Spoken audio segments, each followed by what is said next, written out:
शंकर की।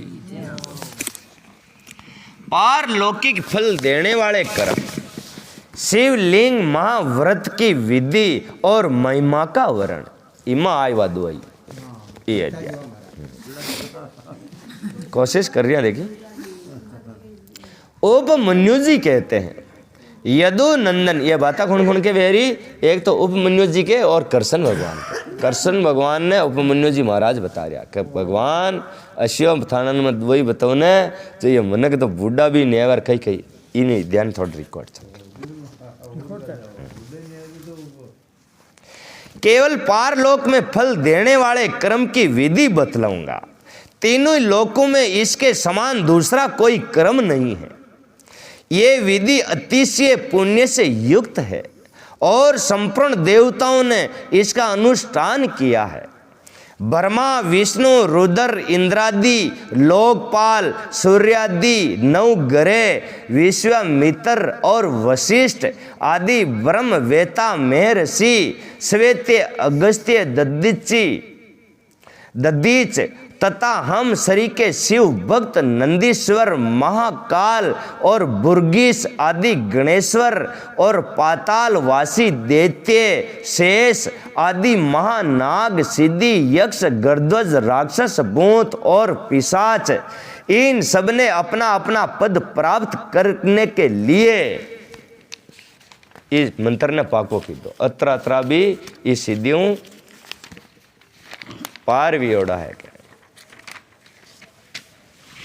इस विधि का अनुष्ठान किया है। इस विधि से ही सब देवता देव तत्व को प्राप्त हुए हैं। इसी विधि से ब्राह्मणों और ब्रह्म तत्व की, विष्णु को विष्णु तत्व की, रुद्र को रुद्र तत्व की, इंद्र को इंद्र तत्व की और गणेश को गणेश तत्व की प्राप्ति हुई है। श्वेत्य चंदन युक्त जल से लिंग स्वरूप शिव और शिवा को स्नान कराकर प्रज्वलित श्वेत्य कमलू द्वारा उनका पूजन करें। यो तो हारा फैली करना अन्नदाता के और माता राम की दुआएं की आपन के वह कमल फूल डात कुडू लाणी आवे कोने मन नहीं कर लेनी कंदाता फचक कम न चढ़ाना। फिर उनके चरणों में प्रणाम करके वहीं लिपि पुती भूमि पर सुंदर शुभ लक्षण पद्मासन बनाकर रखे। धन हो तो अपनी शक्ति के अनुसार सोने या रत्न आदि का पदासन बनवाना चाहिए। कमल के केसरों के मध्य भाग में अनुष्टक के बराबर छोटे से सुंदर शिवलिंग की स्थापना करें। वे सर्वे गंधमय और सुंदर होना चाहिए। उसे दक्षिण भाग में स्थापित करके विल पत्रों द्वारा उसकी पूजा करें। आ चाल रही जाएंगे वो समझता रही जो वे। फिर उनके दक्षिण भाग में अंगूर, पश्चिम भाग में मेनसिल, उत्तर भाग में चंदन और पूर्व भाग में हर ताल चढ़ाए। ये आ मुंडा के ये चीज़ें चढ़ानी। फिर सुंदर सुगंधित विचित्र पुष्पों द्वारा पूजा करें। सब और काले अंगूर और गुगल की धूप दे। अत्यंत महीन और निर्मल वस्त्र निवेदन करे।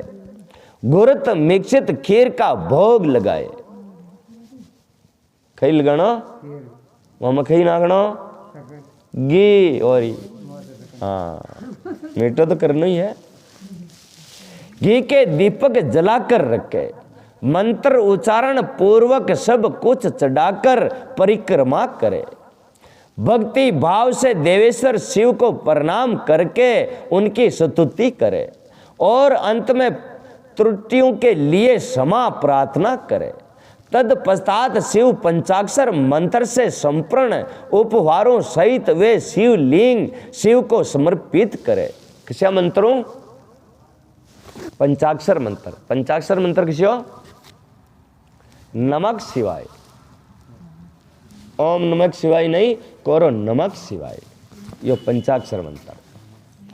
और स्वयं दक्षिणा मूर्ति का आश्रय ले जो इस प्रकार पंचगंध में शुभ लिंग की नित्य अर्चना करता है वे सब पापों से मुक्त हो शिव लोक में प्रतिष्ठ हो जाता है। यो आदमी अशन सेवा करता करता यो भगवान शिव के उड्डी फरो जाओ मरे। ये शिवलिंग महाव्रत सब व्रतों में उत्तम और गोपनीय है। तुम भगवान शंकर के भक्त हो, इसलिए तुमसे इसका वर्णन किया है। जिस किसी को इसका उपदेश नहीं करना चाहिए। यो बात सबने न बतानी चाहिए। ये बात न बता दे तो वह कान कहीं करना के यो काम कर और फचे जितना भी वे फंदा फाचे बते ही वे फंदा मंत्र पाको एक चीज है। इन्हें 41 दंती आपने ऐसन पूजा करनी चाहिए और फचे ये मंत्र न पाको वे जावे। फचे आप में वे चीज़ें कराने वहाँ मंत्र द्वारा आवत्या देनी पड़े। वहाँ ये मंत्र पाको वे जावे ने ये मंत्र द्वारा आवत्या देनी पड़े। किसो मंत्र? नमक शिवाय। केवल शिव भक्तों को इसका उपदेश देना चाहिए। प्राचीन काल में भगवान शिव ने ही इस व्रत का उपदेश दिया था। यदुनंदन, यदि कोई स्थापित शिवलिंग ना मिले तो शिव के सतान भूत, जल, अग्नि, सूर्य तथा आकाश में भगवान शिव का पूजन कर लेना चाहिए। ऊंचे जाकर थोड़ा आज ये पुराना चल रही वाणी जो योग के अनेक भेद, उनके 8 और 6 अंगों का विवेचन, यम, नियम, आसन, प्राणायाम, 10 विध प्राणों को जीतने की महिमा। 12-13 दिन थी मक्शन राका हार ने जी की विधि बताई। समाधि का निरूपण। श्री कृष्ण ने कहा, भगवान आपने ज्ञान, क्रिया और चर्या का संक्षिप्त सार अद्भुत करके मुझे सुनाया है। ये सब सुरती के समान आदरणीय है और इसे मैंने ध्यान पूर्वक सुना है। अब मैं अधिकार, अंग और विधि और प्रयोजन सहित परम दुर्लभ योग का वर्णन सुनना चाहता हूँ। यदि योग आदि का अभ्यास करने से पहले ही मृत्यु हो जाए तो मनुष्य आत्मघाती होता है। इंसान ने योग करना चाहिए। ये बता ना काम पुरुषत को ने जो योग ने कह रहा ने तत्र बिजोग न मत।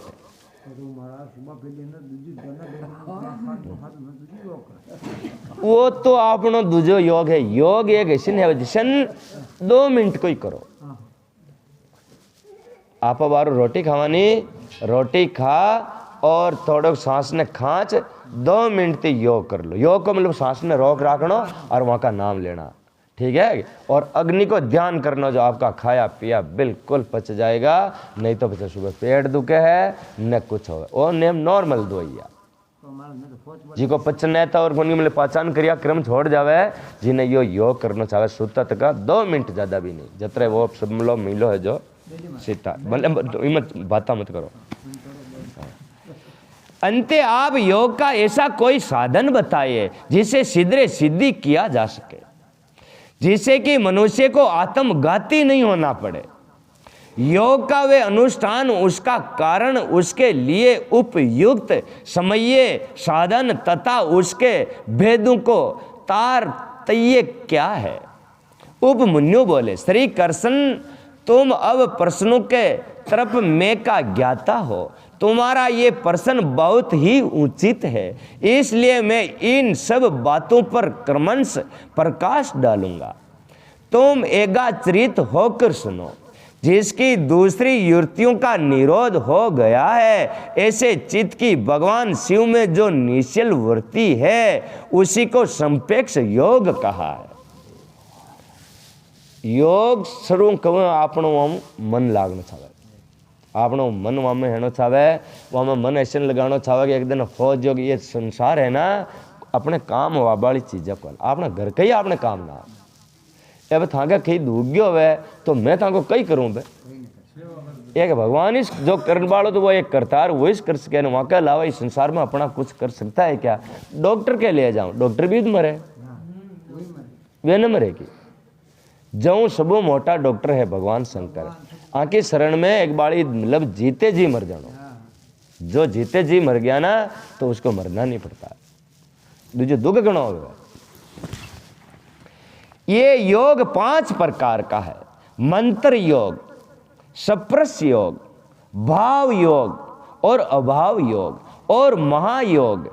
मंत्र जप के अभ्यास वश मंत्र के वाच्य अर्थ में हस्तित हुए विपेक्ष रहित जो मन की वृत्ति है उसका नाम मंत्र योग है। जैसे आप काम कर रहे सब कुछ कर रहे मन महीने उच्चारण है रियो नाम, नाम जुड़ गया वह वन आसपास आप कह वहाँ नाम जुड़ गया और काम कर रहा सब थांगू बाता कर रहा सब कुछ कर रहा, लेकिन वह पणियारी को बेवड़ा का ऊपर सुरता रहे ना बाता सब कुछ करे भाई सुरता उड़े रहे ना असल सुरता मन वहाँ का ऊपर रह जाता वहाँ कहवा योग है मन की वृत्ति है उसका नाम मंत्र योग है।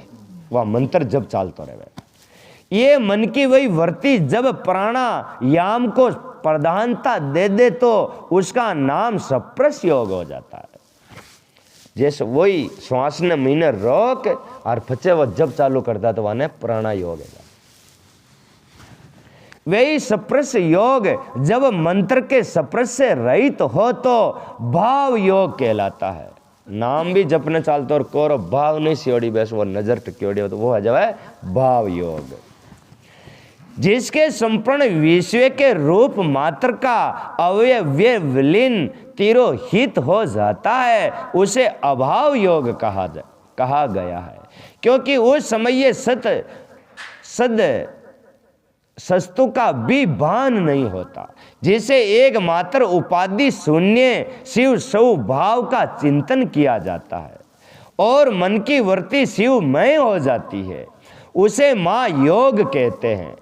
देखे और सुने गए लौकिक और पारलौकिक विषयों की ओर से जिसका मन विरक्त हो गया हो उसी को योग में अधिकार है। चलो ठीक अड्डे या बताइए जो विषय में मन पिछोड़ो है वो योग नहीं कर सकता। वो मन वहाँ का मीन अब मन तो थाना राम राम करबो सारी अर्ग सड़को पाडी छोंगी है कई है योग कल कई कह रहा वैसे वे झाड़ा महीने चालती रहे तेरा योग नहीं है। हाँ इनर एक जगह रखना पड़े जगह जार योग चालू वे दूसरे किसी का नहीं। लौकिक और पारलौकिक दोनों विषयों के दोषों का और ईश्वर के गुणों का सदा ही दर्शन करने से मन विरक्त हो जाता है। प्राय और सभी योग 8 या 6 अंगों से युक्त होते हैं। यम नियम स्वास्तिक आदि आसन प्राणायाम प्रत्याहार और धारणा ध्यान और समाधि ये विधान ने योग 8 अंग बताए हैं। आसन प्राणायाम प्रत्याहार धारणा ध्यान और समाधि ये थोड़े में योग 6 लक्षण है। शिव शास्त्रों में इनके पूर्तक लक्षण बताए गए हैं। अन्य शिवा अंगों में विशेषत कामिक आदि योग शास्त्रों में और किन्हीं पुराणों में भी इनके लक्षणों का वर्णन है। अहिंसा सत्य असत्य ब्रह्मचार्य और अपरिग्रह इन्हें पुरुषों ने यम कहा है। इस प्रकार यम 5 अवयवों के योग से युक्त है।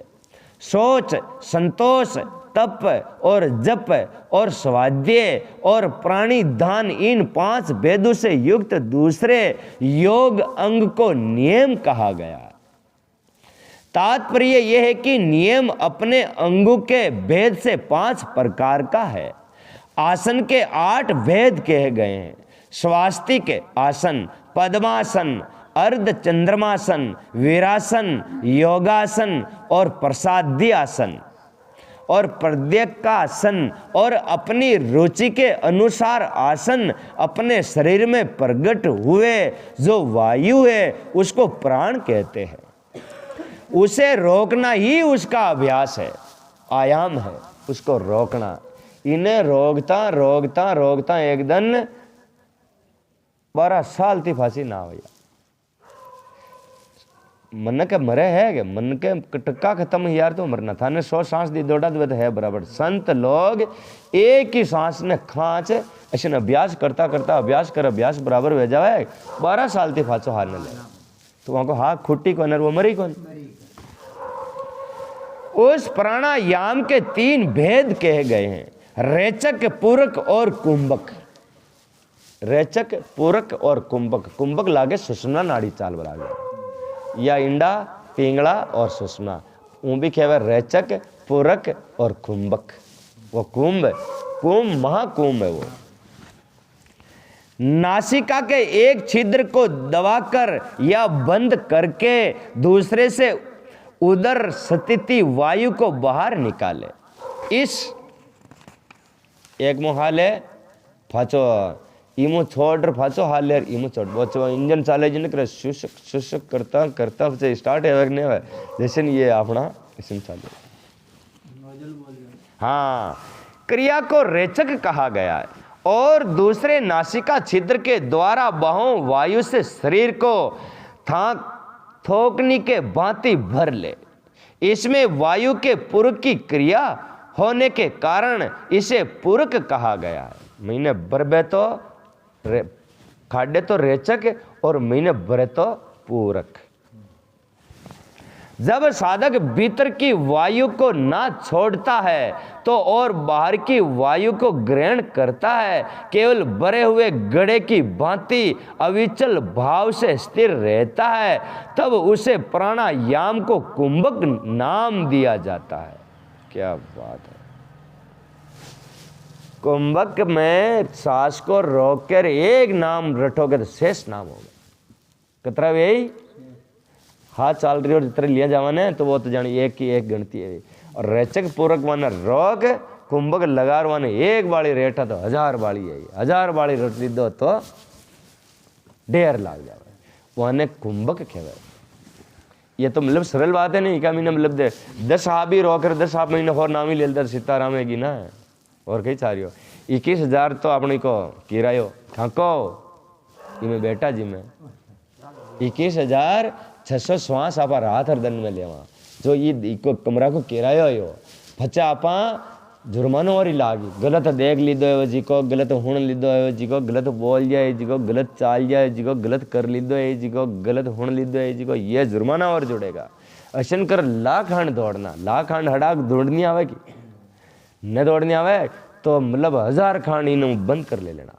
श्वास ने रोक एक नाव की शेष नाव है तो बजोड़ देते ना कतरा लेना जो लाख तक तो पहुँचाना ही काटो तो जूता बैठ गया उठा फिर वगैरह बेटी किरायो भी कमरा को बराबर नहीं दी दो और खिलियाँ भी गाड़ी थोड़ी में काड़ो भी खीदो थने न खावे जो चीज़ें भी मैं तो ना की और किरायो तो न दे रही जूत ने बैठ सारे ऐसे नहीं। हाँ, क्रम योग से कटेक रह जाओ नासिका क्षेत्र में एक नाक में सांस ले ना उड़ चाल गया नरी आगे बढ़ा नरी चाल गया।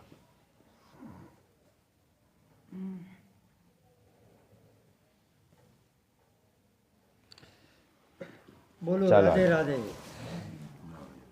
प्राणायाम को ना तो बहुत जल्दी जल्दी करे और न बहुत देर से करे। साधन के लिए उगत हो कर्म योग के उसका अभ्यास करे। रेचक आदि में नाड़ी शोधन पूर्वक जो प्राणायाम का अभ्यास किया जाता है उसे स्वेच्छा से उत्कृष्ट पर्यंत करते रहना चाहिए। ये बात योग शास्त्र में बताई गई है। कनिष्ठ आदि के क्रम से प्राणायाम 4 प्रकार का कहा गया है। मात्रा और गुणों के विभाग तारतम्य से भेद बनते हैं। 4 भेदों में से जो कन्यक या कनिष्ठ प्राणायाम है वे प्रथम उद्घात कहा गया है। इसमें 12 मात्राएं होती है। मध्यम प्राणायाम द्वितीय उद्घात है, उसमें 24 मात्राएं होती है। उत्तम श्रेणी का प्राणायाम तृतीय उद्घात है, उसमें 36 मात्राएं होती है। इसमें भी श्रेष्ठ जो सर्वोत्तम कुरुष्ठ चतुर्थ प्राणायाम है वे शरीर से स्वेत्य और कम्य आदि का जनक होता है। योगी के अंदर आनंद जनित रोमांच नेत्रों से अश्रुपात, जल भ्रांति और मूर्छा आदि भाव प्रकट होते हैं। वे घुटने के चारों ओर प्रदक्षिणा क्रम से न तो बहुत जल्दी और न बहुत धीरे धीरे चुटकी बजाए। घुटने की एक परिक्रमा में जितनी देर तक चुटकी बजती है उसे समय का मान एक मात्रा है। मात्राओं को क्रम से जानना चाहिए। उद्घाट क्रम योग से नाड़ी शोधन पूर्वक और प्राणायाम करना चाहिए। प्राणायाम के दो भेद बताए गए हैं, एक तो एक गर्भ और एक सरगर्भ।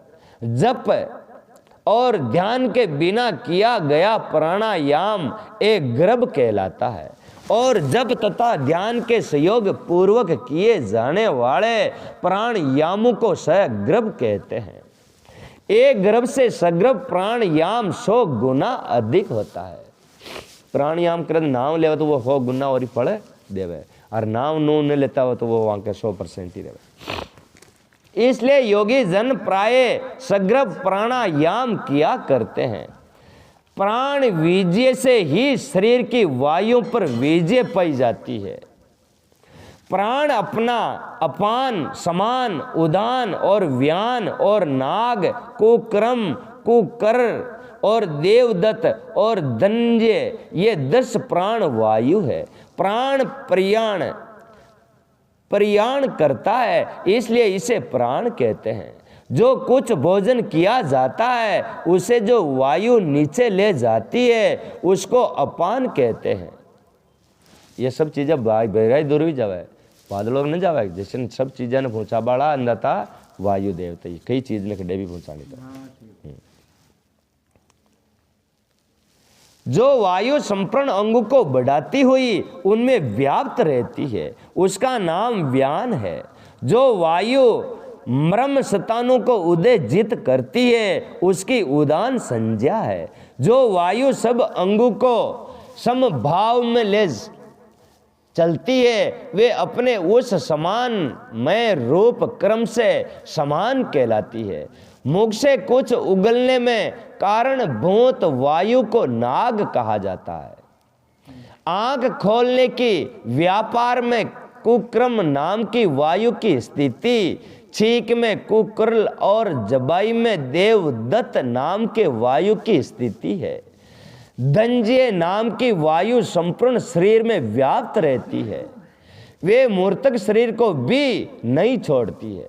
कर्मंश अभ्यास में लाया हुआ ये प्राणायाम जब उचित प्रमाण या मात्रा से युक्त हो जाता है तब वे कर्ता के सारे दोषों को दंग कर देता है और उसके शरीर की रक्षा करता है। प्राण पर विजय प्राप्त हो जाए तो उसे प्रकट होने वाले चिन्हों को अच्छी तरह देख पहली बात ये होती है कि विष्ठा, मूत्र और कफ की मात्रा घटने लगती है। ये मौका है, नाण है, ये चीज़ा आपने घट जाओ जो मान लो कि भगवान मैंने प्रवेश हो रहा है। ये संत करे ऐसी क्रिया आप हो रही नहीं। हाँ।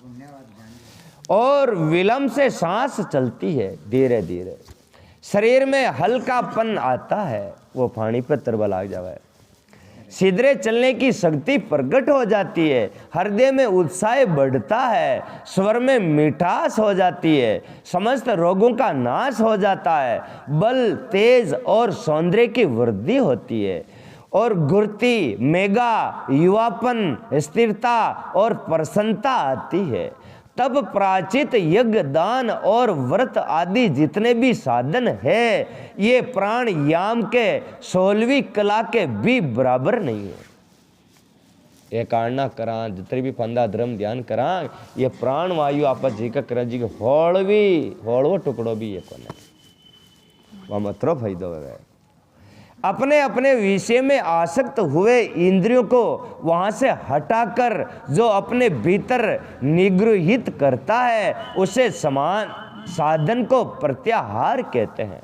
जीव ने सब जीवों खांच रहा अपना मीन में सागना नरक में ले जाने वाली यदि उन्हें वश में रखा जाए तो वे स्वर्ग की प्राप्ति कराती है, और विषयों की ओर खुली छोड़ दिया जाए तो वे नरक में डालने वाली होती है। यो मन है न, इन्हें मन ने कंट्रोल में कर ले तो स्वर्ग में ले जावे, और मन ने इन्हें छोड़ देने उपट खाबड़ है तो ओ सड़ी को नया बस में ले जा डुबो भाई। इनको यो मन है।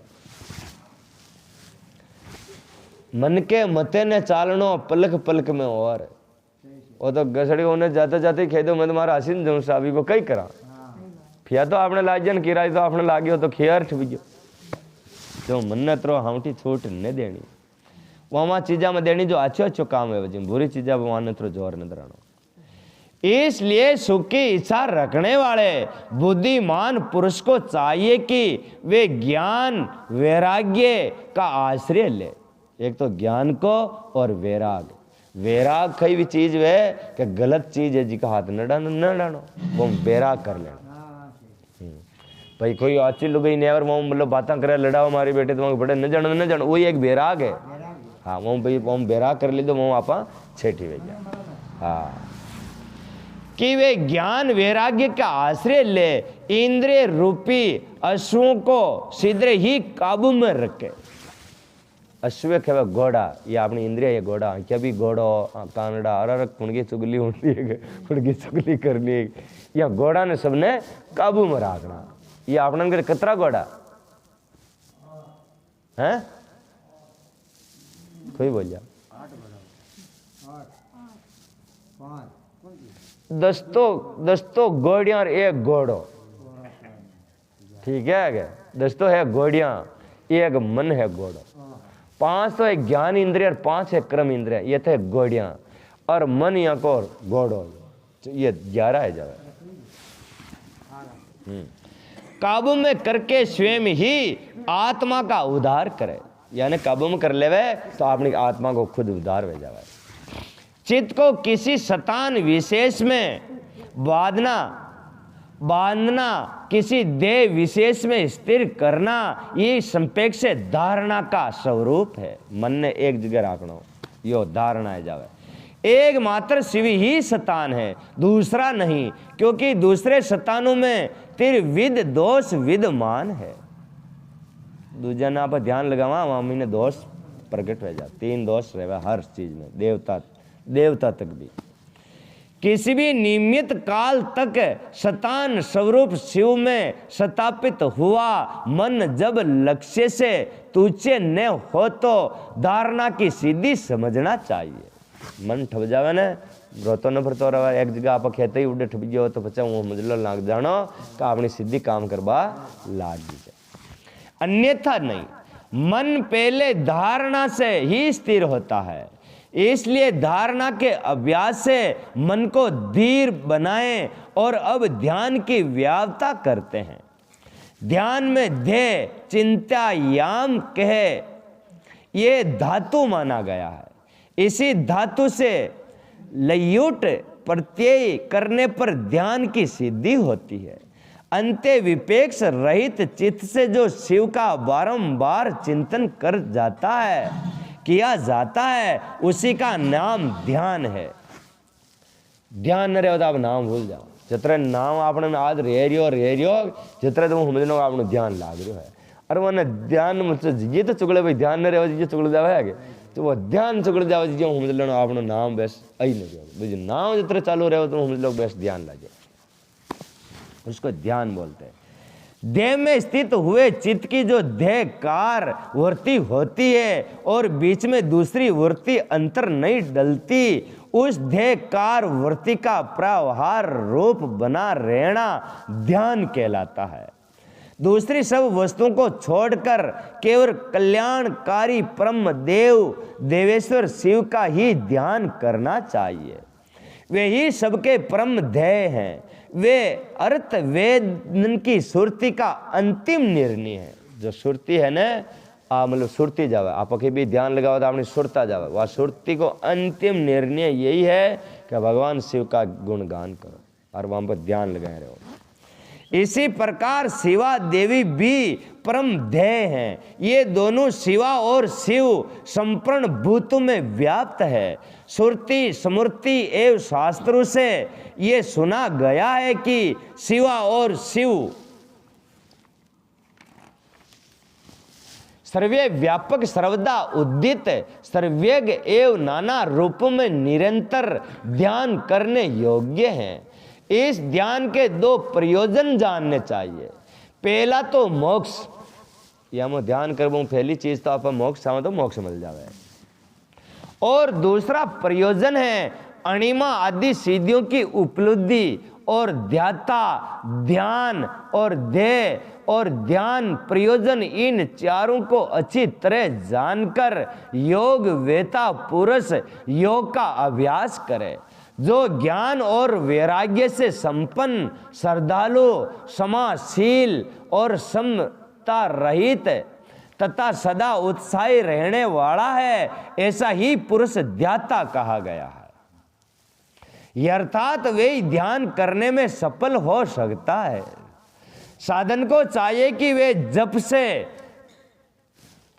थकने पर फिर ध्यान करें और ध्यान से थक जाने पर पुण्य जप करें। इस तरह जप और ध्यान से ध्यान में लगे हुए पुरुष का योग जल्दी सिद्ध हो जाता है।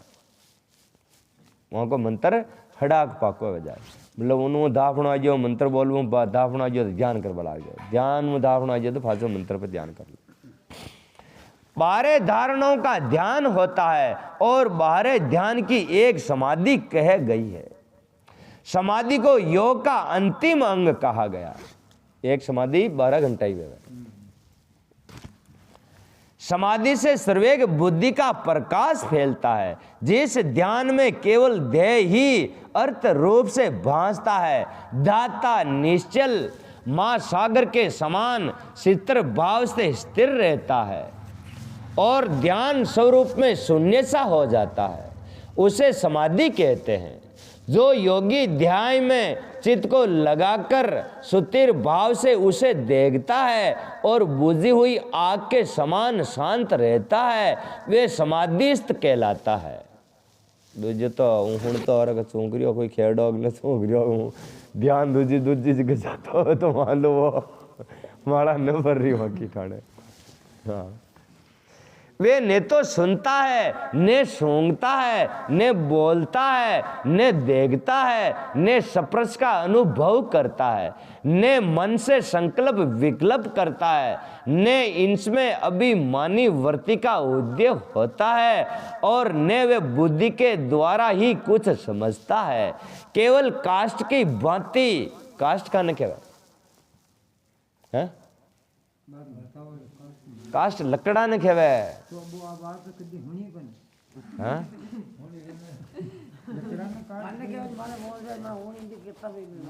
मैं वो तो मुझे देगा नंगे है ने काष्ठ लकड़ा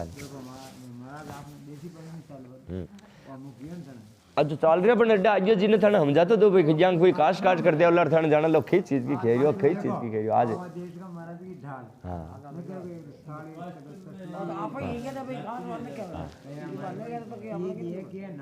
हाँ ये कोटा ना कह लो तो का मत करे। काष्ठ की भांति स्थित रहता है। इस तरह शिव में लीन चित हुए योगी को यह समाधिस्थ कहा जाता है। जैसे वायु रहित शतान में रखा हुआ दीपक कभी हिलता नहीं है, निशंद बना रहता है, उसी तरह समाधिस्थ शुद्ध चित्त योगी भी उस समाधि से कभी विचलित नहीं होता है, स्थिर भाव से स्थिर रहता है। इस प्रकार उत्तम योग का अभ्यास करने वाले योगी के सारे अंतराय शीघ्र नष्ट हो जाते हैं और संपूर्ण विघ्न भी धीरे धीरे दूर हो जाते हैं। बोलो शंकर भगवान की जय हो। जवाब दो